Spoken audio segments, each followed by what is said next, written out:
Salve, salve nação geográfica! Sejam muito bem-vindos ao nosso canal. Esse que é o nosso primeiro episódio e nós vamos falar um pouquinho sobre geografia econômica através do G20, esse evento que aconteceu no Brasil em 2024, mais especificamente no Rio de Janeiro, que mudou muito essa questão da logística da cidade, mas a gente vai entender o que é o G20, como funciona, quais são as suas relações com a geografia, como que a gente pode entender essa dinâmica econômica global, a globalização nesse cotidiano e qual o papel que o G20 exerce sobre essa economia mundial. Então vem com a gente, curta o nosso canal, assista até o final, deixe o seu like, deixe o seu joinha, se inscreva no nosso canal e em breve nós teremos muitas novidades.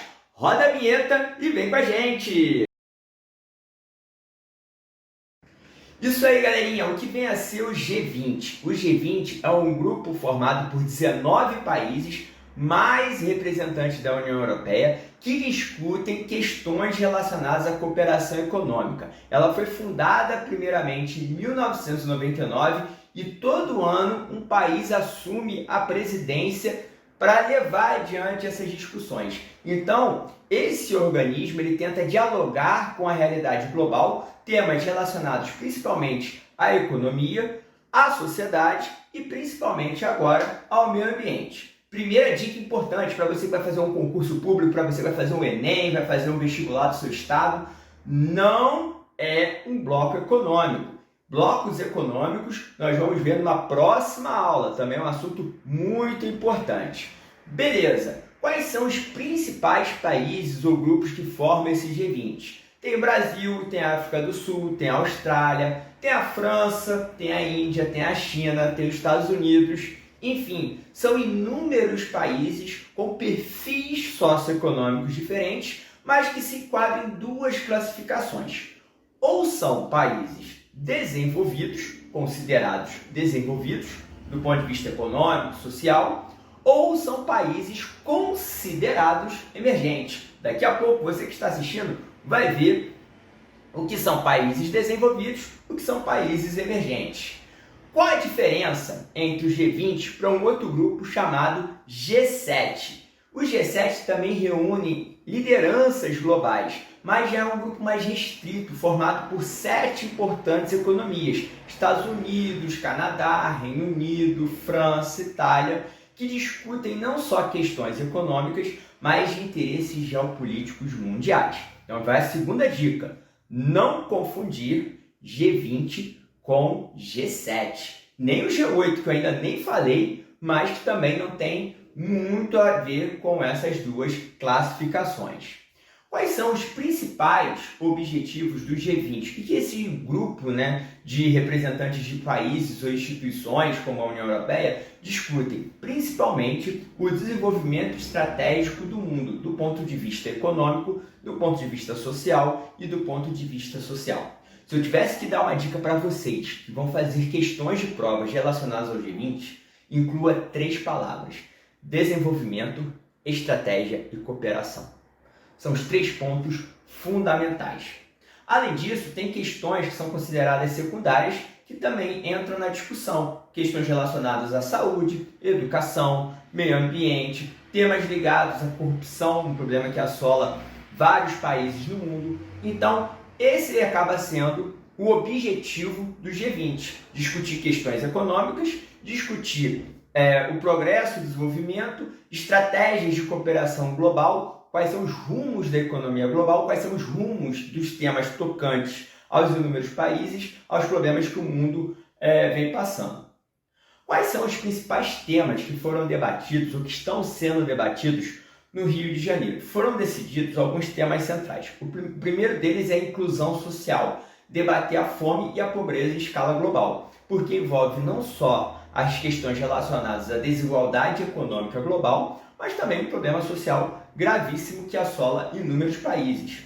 Há uma discussão sobre qual é o rumo das empresas, das instituições relacionadas ao ESG. Para que você conheça o ESG, é a sigla que reúne meio ambiente, sociedade e governança. Na prática, o ESG ele traz uma visão mais global, mais, digamos assim, holística sobre o funcionamento da economia. Não só pensando numa perspectiva do lucro, mas pensando numa perspectiva de como que tem as influências sociais, as influências ambientais, das ações relacionadas ao desenvolvimento das atividades produtivas, por exemplo.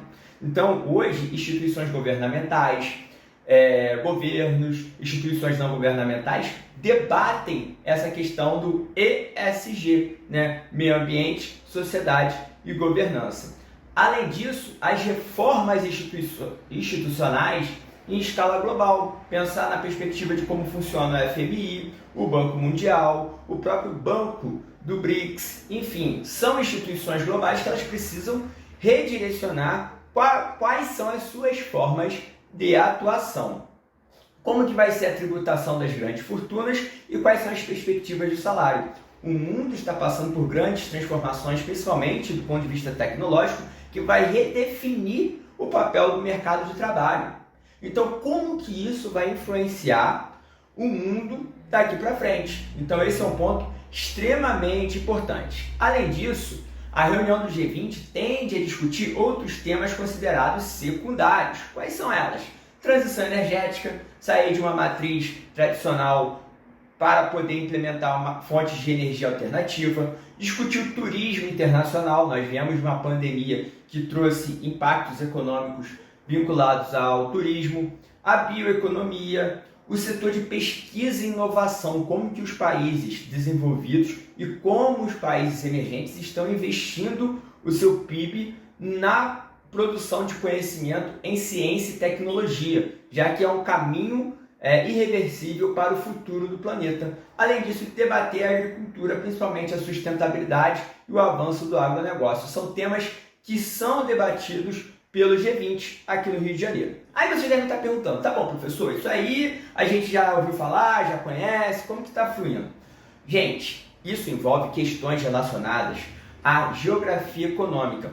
E essa geografia econômica, ela já está numa fase muito consolidada da globalização. Pois é, uma das grandes reclamações que eu escuto dos alunos é o seguinte: os professores de geografia só falam de globalização, só falam de globalização. Pois é, galera, é o seguinte, a globalização ela é um tema transversal que acaba englobando todas as relações mundiais, gente. É só a gente parar para pensar. Hoje, os principais centros de produção de bens industrializados, eles estão deslocados ao redor do planeta. Então, quando você faz uma compra, por exemplo, um produto provavelmente vem de fora, vem da China, vem da Índia, vem do Sudeste Asiático como um todo e chega até você. Isso é um exemplo de globalização. A globalização, ela traz consigo seus efeitos positivos, como, por exemplo, a expansão das fronteiras do conhecimento, da circulação de produtos, de bens, mercadorias, de informação, mas também tem seus efeitos negativos. Teremos uma outra aula só sobre a globalização. Só que também envolve os caminhos para a divisão internacional do trabalho. Esse tema ele é muito importante por quê? Porque lá nas fases anteriores do capitalismo, no chamado capitalismo comercial, em que nós tínhamos uma relação entre colônia e metrópoles, nós tínhamos o quê? Produtos circulando da metrópole para a colônia, da colônia para a metrópole. Então existiu o quê? A produção de matéria-prima, né, de bens primários, como a agricultura, pecuária ou a mineração, que foi muito forte, por exemplo, aqui na América, para os países que eram as metrópoles. No caso, por exemplo, Portugal, Espanha, entre outros países que se aventuraram e que investiram nisso e que levavam esses produtos para a industrialização. Esse processo é a primeira etapa da divisão internacional do trabalho no capitalismo comercial. Matéria-prima, os metais preciosos que eram levados da colônia para a metrópole e depois da metrópole para a colônia, quando veio o processo de revolução industrial das máquinas, que aí inaugura uma nova fase, que é a nossa segunda DIT, a DIT no capitalismo industrial.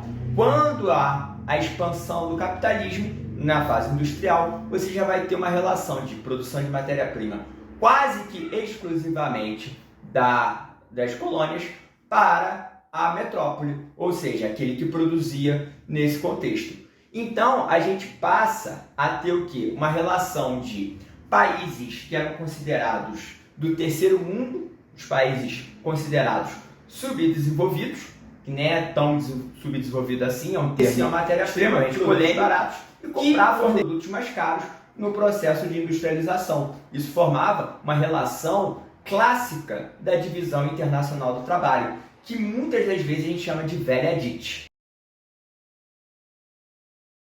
E aí nós temos o avanço para a nova DIT, nessa nova ordem mundial, onde nós temos um grupo maior de países se inserido de maneira bastante diferenciada. Como assim, professor?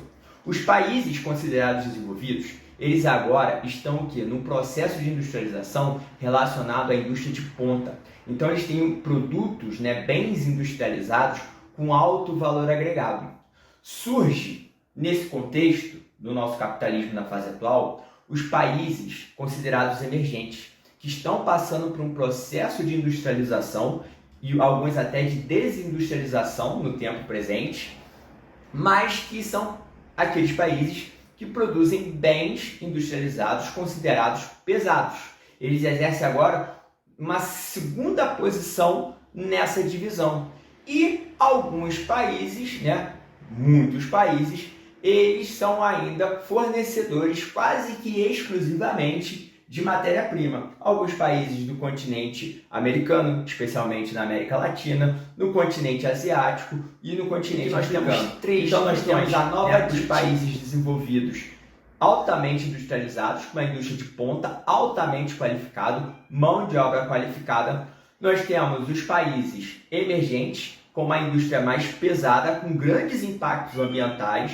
E nós temos os países subdesenvolvidos, que são aqueles países que têm problemas relacionados à agricultura e vários problemas sociais como um todo.